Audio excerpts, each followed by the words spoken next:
ಶ್ರೀಮತೆ ರಾಮಾನುಜಾಯ ನಮಃ. ಹರೇ ಶ್ರೀನಿವಾಸ.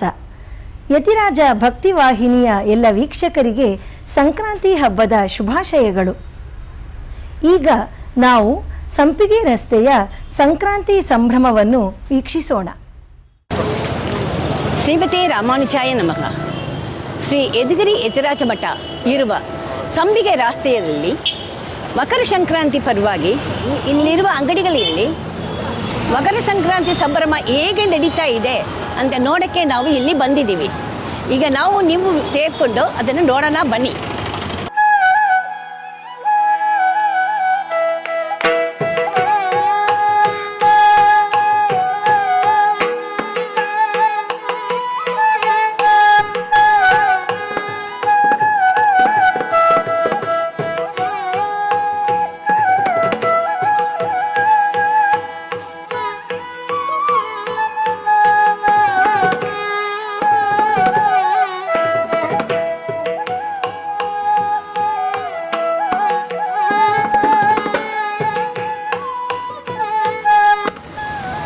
ನೀವು ಎಷ್ಟು ವರ್ಷದಿಂದ ಇಲ್ಲಿ ಮಾಡ್ತಾ ಇದ್ದೀರಾ ವ್ಯಾಪಾರ? ಹಳೆ ಇದರಿಂದ ತಾತ ಅಜ್ಜಿ ಕಾಲದಿಂದವರೆಗೂ ಇದೇ ಬಿಸ್ನೆಸ್.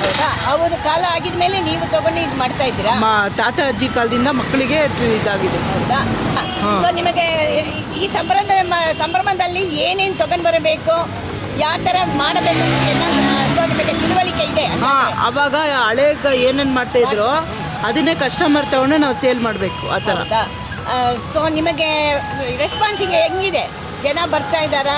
ಯಾವತ್ತಿಂದ ಶುರು ಮಾಡಿದ್ದೀರಾ ವ್ಯಾಪಾರನ? ನಿನ್ನೆಯಿಂದ ಸ್ಟಾರ್ಟ್ ಮಾಡಿದ್ದೀರಾ? ಐಟಮ್ ಹಾಕಿ. ಈಗ ಎಷ್ಟು ಜನ ಯಾವಾಗ ಬೆಳಗ್ಗೆ ಬಂದು ತಗೊಳ್ತಾರಾ, ಇಲ್ಲ ಹಬ್ಬಕ್ಕೆ ಹಿಂದಿನ ದಿನಾನೇ ಬಂದು ತಗೊಳ್ತಾರಾ? ನಿನ್ನೆಯಿಂದನೇ ಸ್ಟಾರ್ಟ್ ಮೇಡಮ್. ನಿನ್ನೆಂದೇ ತಗೊಳಕ್ಕೆ ಶುರು ಮಾಡಿದ್ದೀರಾ? ಇವತ್ತಿಂದ ಸ್ಟಾರ್ಟ್. ಸೊ ನಿಮಗೆ ಸಂತೋಷವಾಗಿದೆ?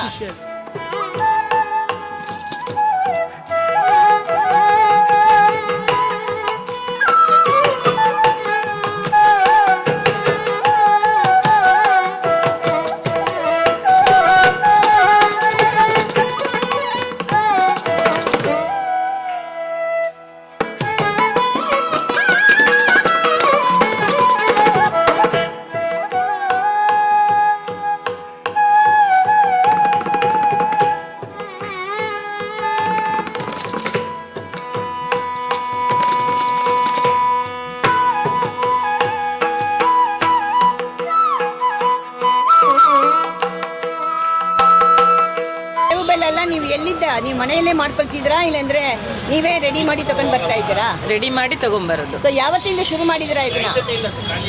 ಒಂದು 10 ಡೇಸ್ ಇಂದ ಮಾಡ್ಬಿಟ್ಟು. ಸೊ ವ್ಯಾಪಾರ ಯಾವತ್ತಿಂದ ಶುರು ಮಾಡಿದ್ರಾ?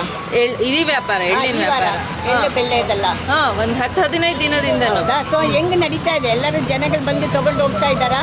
ಸೊ ಸಂತೋಷವಾಗಿ ಹೋಗ್ತಾ ಇದ್ದಾರೆ. ಸೊ ನಿಮ್ಮ ಸಂತೋಷ. ಎಲ್ಲರಿಗೂ ಮಕರ ಸಂಕ್ರಾಂತಿ ಶುಭಾಶಯಗಳು. ಸಂಕ್ರಾಂತಿ ಹಬ್ಬದ ಬಗ್ಗೆ ಮಾತಾಡ್ಬೋದಾ? ಮಾತಾಡಿ, ಧಾರಾಳವಾಗಿ ಮಾತಾಡಿ. ಎಲ್ರಿಗೂ ಮಕರ ಸಂಕ್ರಾಂತಿ ಹಬ್ಬದ ಶುಭಾಶಯಗಳು. ಮಕರ ಸಂಕ್ರಾಂತಿ ಹಬ್ಬ ಅಂತಂದರೆ ಎಳ್ಳು ಬೆಲ್ಲ ಅದನ್ನೇ ಹೆಚ್ಚಾಗಿ ಬಳಸುವಂಥದ್ದು. ಈ ಧನುರ್ಮಾಸ ಟೈಮಲ್ಲಿ ನಮ್ಮ ದೇಹಕ್ಕೆ ಎಣ್ಣೆಯ ಅವಶ್ಯಕತೆ ಬಹಳನೇ ಇರುತ್ತೆ. ಆದ್ದರಿಂದ ಎಣ್ಣೆಯುಕ್ತ ಪದಾರ್ಥಗಳಾದಂತಹ ಕೊಬ್ಬರಿ, ಕಡಲೆಬೀಜ, ಎಳ್ಳು ಇವನ್ನೆಲ್ಲ ಮಿಕ್ಸ್ ಮಾಡಿ ಸೇವಿಸೋದು ಒಂದು ಪದ್ಧತಿ ನಮ್ಮಲ್ಲಿ ಬಂದಿದೆ. ಮತ್ತು ರೈತರಿಗೆ ಬಹಳ ಅವರು ಬೆಳೆದಂತಹ ಬೆಳೆಯನ್ನು ಪೂಜೆ ಮಾಡಿ ಸಂಭ್ರಮಿಸುವಂತಹ ಸುದಿನ ಮಕರ ಸಂಕ್ರಾಂತಿ ಹಬ್ಬ.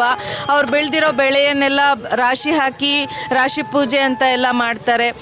ಗೋವುಗಳಿಗೆಲ್ಲ ಪೂಜೆ ಮಾಡಿ ಅವಕ್ಕೆಲ್ಲ ಅಲಂಕಾರ ಮಾಡಿ ಬಣ್ಣ ಹಚ್ಚಿ ಅದಕ್ಕೆ ಗೌರವ ಸಮರ್ಪಣೆಯನ್ನು ಮಾಡ್ತಾರೆ.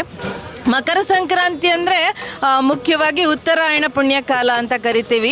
ಸೂರ್ಯ ತನ್ನ ಪಥವನ್ನು ಬದಲಿಸ್ತಾನೆ. ಇದುವರೆಗೂ ದಕ್ಷಿಣಾಭಿಮುಖವಾಗಿ ಚಲಿಸ್ತಿದ್ದಂತಹ ಸೂರ್ಯ ಉತ್ತರಾಭಿಮುಖವಾಗಿ ಚಲಿಸ್ತಾನೆ. ಈ ಉತ್ತರಾಯಣ ಪುಣ್ಯಕಾಲದಲ್ಲಿ ದೇಹತ್ಯಾಗವನ್ನು ಮಾಡಿದ್ರೆ ಸ್ವರ್ಗ ಪ್ರಾಪ್ತಿಯಾಗುತ್ತೆ ಅನ್ನೋದೊಂದು ನಂಬಿಕೆ ಇದೆ. ಆದ್ದರಿಂದ ಮಹಾಭಾರತದಲ್ಲಿ ಬರುವಂತಹ ಭೀಷ್ಮ ಶರಶಯ್ಯಲ್ಲಿ ಮಲಗಿರ್ತಾನೆ ಬಾಣದ ಹಾಸಿಗೆಯಲ್ಲಿ. ಈ ಸುದಿನಕ್ಕಾಗಿ ಬಹಳ ದಿನ ತನಕ ಕಾಯ್ತಾ ಇರ್ತಾನೆ ಉತ್ತರಾಯಣ ಪುಣ್ಯಕಾಲಕ್ಕೋಸ್ಕರ. ಉತ್ತರಾಯಣ ಪುಣ್ಯಕಾಲವಾದ ಸಂಕ್ರಾಂತಿ ದಿನ ತನ್ನ ದೇಹ ತ್ಯಾಗವನ್ನು ಮಾಡ್ತಾನೆ. Thank you.